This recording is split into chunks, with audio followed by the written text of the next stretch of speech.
Golden tractor और पटाखा robot. किशोर बहुत ही मेहनती लड़का था। वो हर साल दिवाली में पटाखों की दुकान लगवाता था।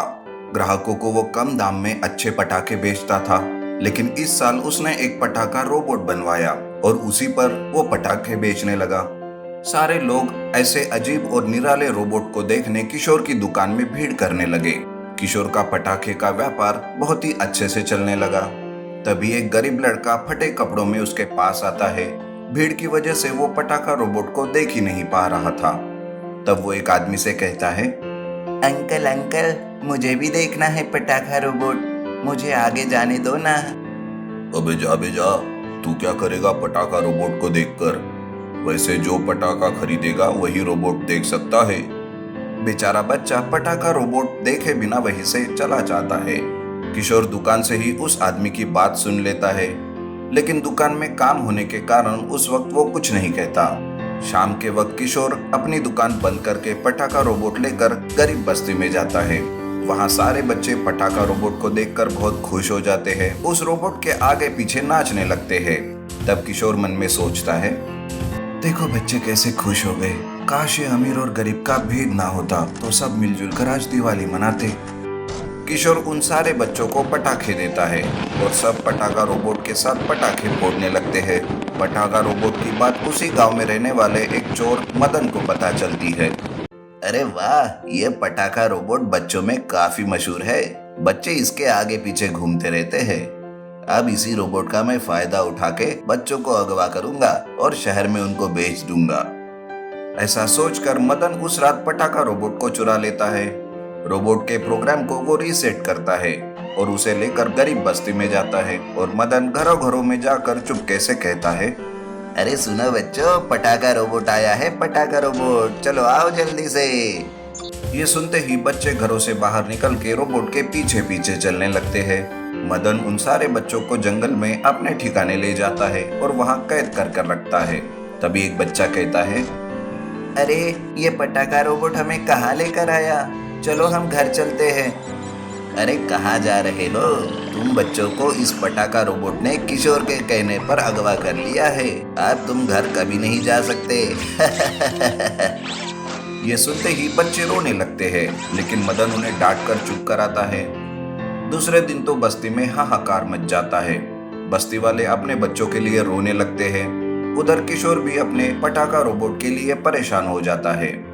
ढूंढते ढूंढते वो बस्ती में जाता है। तभी एक आदमी उससे कहता है, अरे ये वही है पटाखा रोबोट वाला, इसी ने हमारे बच्चे को चुराया है, पकड़ो इसे। अरे नहीं, मैंने ऐसा कुछ नहीं किया। दरअसल मेरा पटाखा रोबोट ही किसी ने चुरा लिया है। अरे हमें क्या बेवकूफ समझते हो? बंद करो अपना ये नाटक। देख क्या रहे हो बस्ती वालों, मारो इसे और पुलिस को बुलाओ। बस्ती वाले किशोर को मारने लगते हैं, लेकिन तब वो वहां से भागने में कामयाब हो जाता है। भागते भागते वो अपने खेत के घर में चला जाता है और सोचता है, लगता है किसी ने मेरा पटाखा रोबोट चुराया और उसकी मदद से वो बच्चों को अगवा कर रहा है। लेकिन बस्ती वालों को लगता है कि इसके पीछे मेरा हाथ है। मुझे इसका पता लगाना होगा, आखिर क्या माजरा है। किशोर अपने पटाखा रोबोट में लगी एक चिप से उसका पता ढूंढता है। वो उस चिप को अपने मोबाइल से एक्टिवेट करता है और देखते ही देखते उसके लोकेशन का पता चल जाता है। फिर क्या, किशोर अपने दादाजी के गोल्डन ट्रैक्टर को लेकर जंगल में जाता है और मदन के ठिकाने पर पहुंच जाता है, जहां पर बच्चे कैद थे।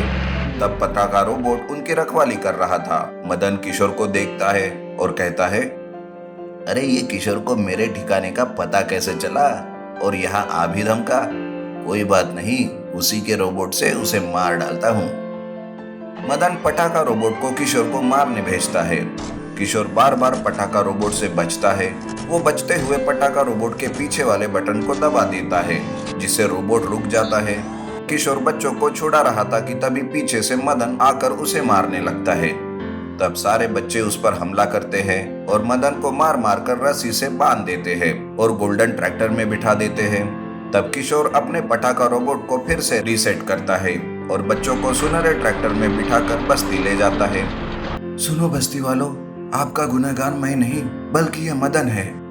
ये देखकर बस्ती वाले मदन को खूब पीटते हैं और उसे पुलिस के हवाले करते हैं। किशोर का धन्यवाद करके सारे लोग उससे माफी मांगते हैं। इस तरह किशोर ने सही समय पर अपना दिमाग चलाया और बच्चों को बचा लिया। इस तरह बस्ती वाले गोल्डन ट्रैक्टर और पटाखा रोबोट के साथ मिलकर हंसी खुशी से दिवाली मनाते हैं।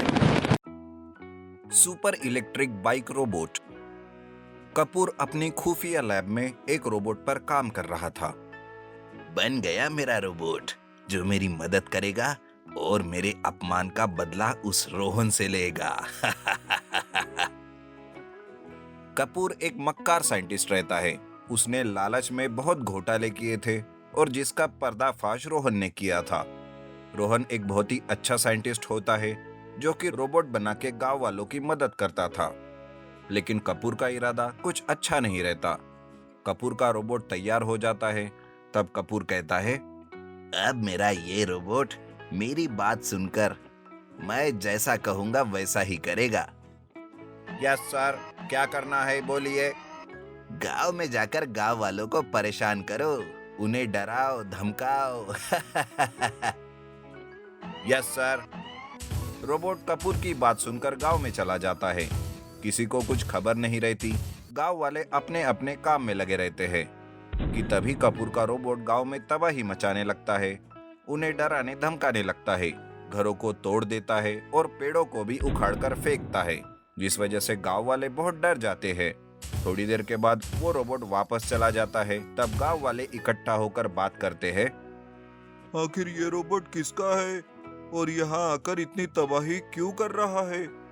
हमारे गांव में तो बस एक ही है जो रोबोट बनाता है और वो है रोहन। मुझे तो लगता है कि ये सब उसी ने करवाया होगा।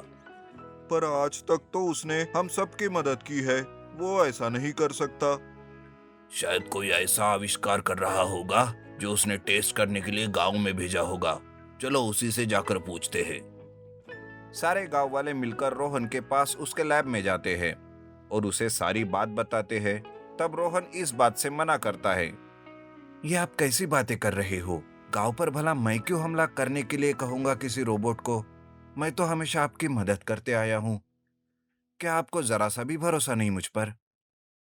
पर आज जो हुआ उस सब से हम बहुत डर गए हैं। तुम ही बताओ हम क्या करें? एक काम करो, अगर फिर से वो रोबोट गांव में आया तो मुझे खबर कर दीजिए। मैं भी देखूंगा वो किसका रोबोट है। सारे गांव वाले अपने अपने घर चले जाते हैं। उधर कपूर बहुत खुश होता रहता है। उसका प्लान कामयाब हो गया। Good work my robot. फिर से 2 दिन के बाद हमला करना है गांव में। मैं देखता हूँ रोहन कैसे बचाता है इस गांव को और अपने आप को। कपूर पुलिस स्टेशन में फोन करके रोहन के खिलाफ कंप्लेंट करता है कि उसके रोबोट में खराबी आ गई और वो रोबोट गांव में तबाही मचा रहा है। पुलिस कहती है, पर आप कौन हो और आपको ये सारी बातें कैसे पता? लेकिन कपूर पुलिस की बात काटते हुए कहता है, मैं एक सच्चा नागरिक हूँ जो लोगों की भलाई के बारे में सोच रहा हूँ, और अगर आपको विश्वास नहीं है तो आप खुद गांव में जाकर देखिए। ये कहकर कपूर फोन रख देता है और अपने रोबोट को गांव में जाकर लोगों पर हमला करने के लिए कहता है। सर, क्या इस बार लोगों को मारना होगा? हाँ, लोगों को मार मार कर जल्दी से वापस आना, लेकिन उनके हाथ मत लगना, नहीं तो सारा खेल खराब हो जाएगा। बस पुलिस आने तक ही रुकना।